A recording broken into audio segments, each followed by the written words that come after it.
Kidlat News Updates. Mga balita ngayon, 44 na mga drug personalities sumuko sa Maguindanao del Sur. 3 suspect sa pagnanakaw sa Cotabato City arestado, isa pang suspect pinaghahanap. Diesel posibleng umabot sa 150 pesos kada litro, malakihang rollback malabong mangyari. Ako po si Cesar Soriano para ihatid ang nangungunang mga balita sa buong kapuluan. Ngayon, 44 na individual na umano'y sangkot sa iligal na droga ang kusang loob na sumuko sa Bangsamoro Islamic Armed Forces o BIAF ng Moro Islamic Liberation Front o MILF noong Huwebes, March 26 sa Camp Darapanan, Sultan Kudarat, Maguindanao del Sur.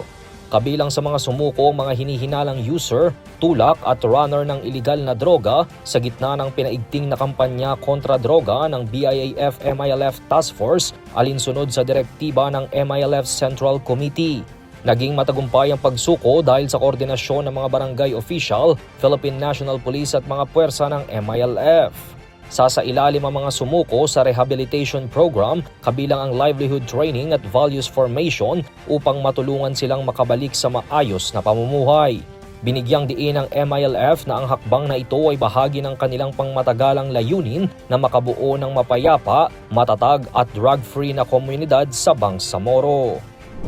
Arestado ang 3 suspect sa brutal na pagnanakaw sa barangay Bagua 2, Cotabato City matapos nilang bugbugin ang 3 babae at tangayin ng mahigit 3.2 million pesos na halaga ng alahas at cash nitong March 26, Huwebes. Ayon kay City Police Director Colonel Jibin Bongkayaw, pumasok ang 4 na armadong suspect sa bahay ng Tayuan family at pinukpok ang mga biktima bago tumakas sakay ng Toyota Vios. Sa tulong ng CCTV na nakuha ng mga residente, agad natukoy ang sasakyan at naharang ang 3 suspect sa Dato Odin Sinsuat, Maguindanao del Norte.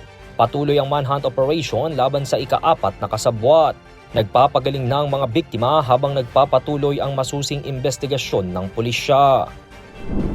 Patuloy ang banta ng matinding pagtaas sa presyo ng produktong petrolyo sa bansa kung saan tinatayang aabot sa 11 pesos hanggang 12 pesos kada litro ang idadagdag sa diesel sa susunod na linggo matapos ang 4 na araw na trading.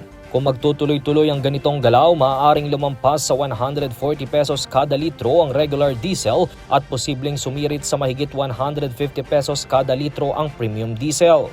Ayon sa mga industry source, ang pagtaas ay dulot ng patuloy na paggalaw ng presyo ng langis sa pandaigdigang merkado na epekto rin ng tensyon sa kanlurang Asya. Samantala, inaasahan ding tataas ang presyo ng gasolina ng hanggang 3 pesos kada litro sa susunod na linggo. Gayunman, maaari pang magbago ang mga pagtatayang ito depende sa galaw ng global oil market at aasahang opisyal na mag-aanunsyo ang mga oil companies bago ipatupad ang bagong presyo sa susunod na linggo.